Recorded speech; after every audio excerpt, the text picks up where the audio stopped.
I joined the Marine Corps when I was 19 years old, right out of high school. Had a sense of duty to my country, wanted to do something bigger than myself, so I figured joining the service was the right thing to do. As a Marine, I was a military police officer, so I was kind of moving my way up the ranks in the military police world. I applied for a commissioning program and was commissioned in 2007. And as soon as I was done with OCS and I was commissioned as a second lieutenant, I found myself on the way to combat for the very first time.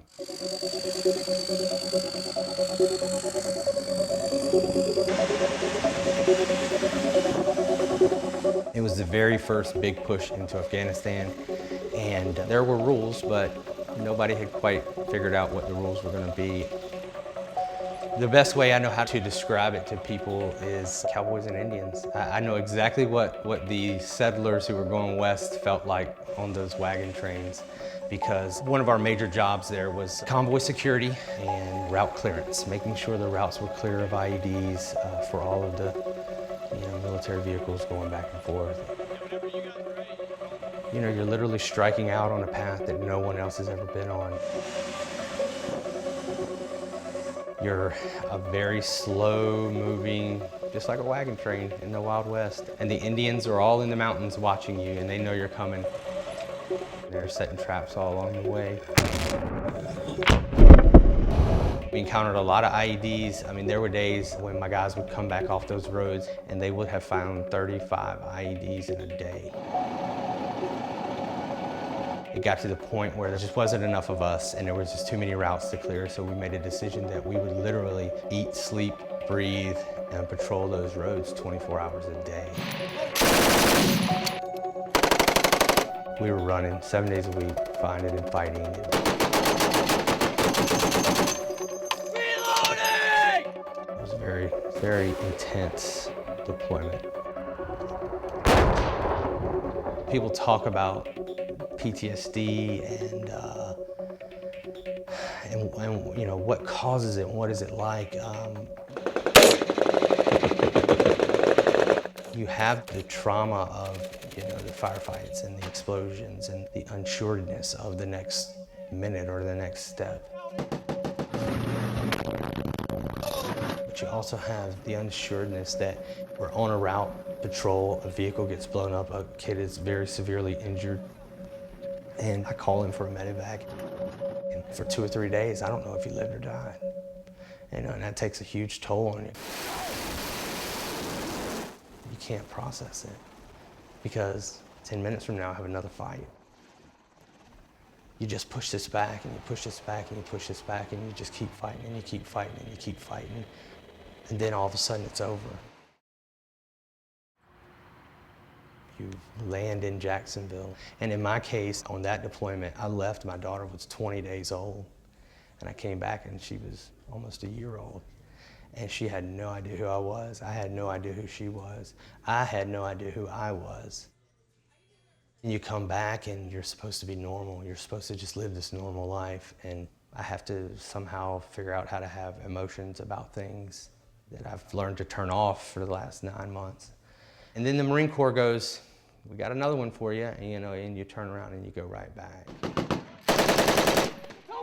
You almost get into this rhythm where you'd rather be in combat because combat somehow seems easier.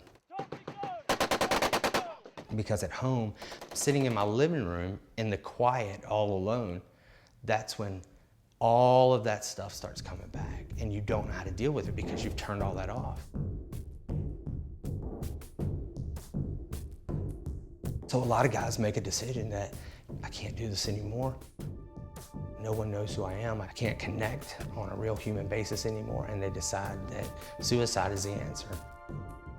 In my case, it all culminated with me right here in my house, in my bedroom, with a pistol in my hand, round in the chamber, weapon off safe. And I had made the decision that I can't do this anymore. I can't fight this fight anymore.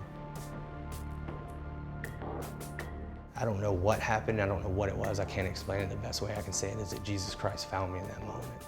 And he let me know, I have something else for you on this earth, I'm not done yet.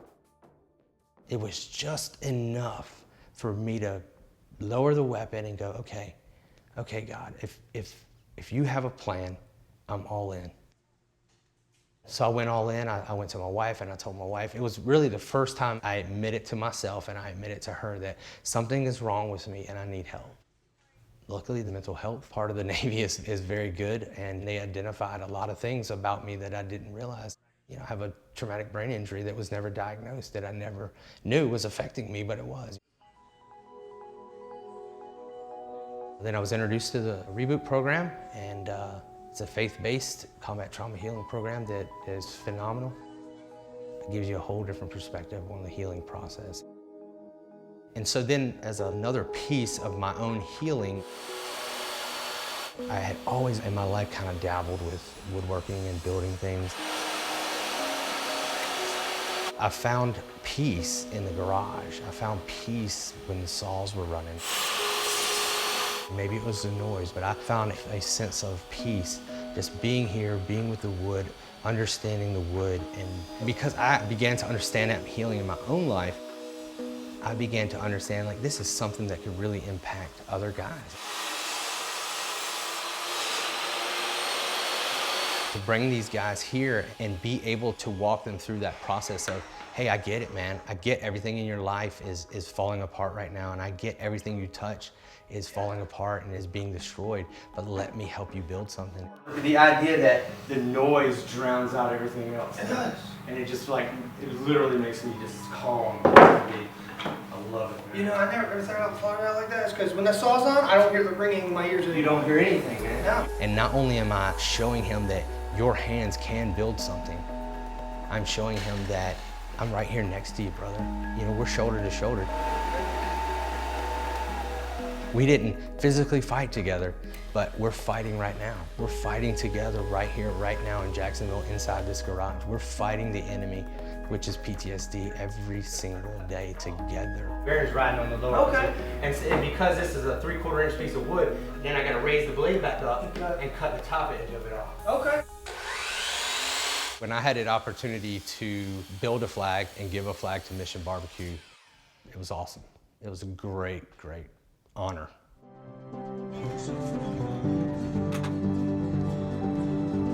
Me and Jesse, one of the guys that's part of this whole thing, we hung it on the building for him, and it looks like it was meant to be there.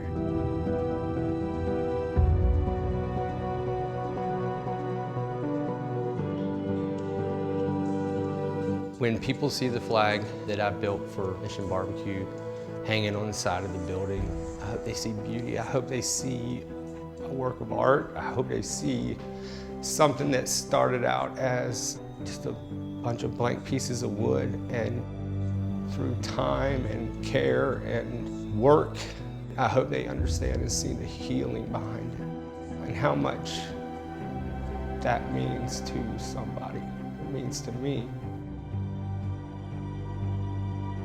It's been 6 years almost since my last combat tour, and it's taken me that long to get here, and I'm still emotional about it. But I want the guys to know that we're here and that we're fighting for them. We want to fight with them, and that it's so much better. It's so much more beautiful when you give in and you just stop letting PTSD destroy you and let healing take place.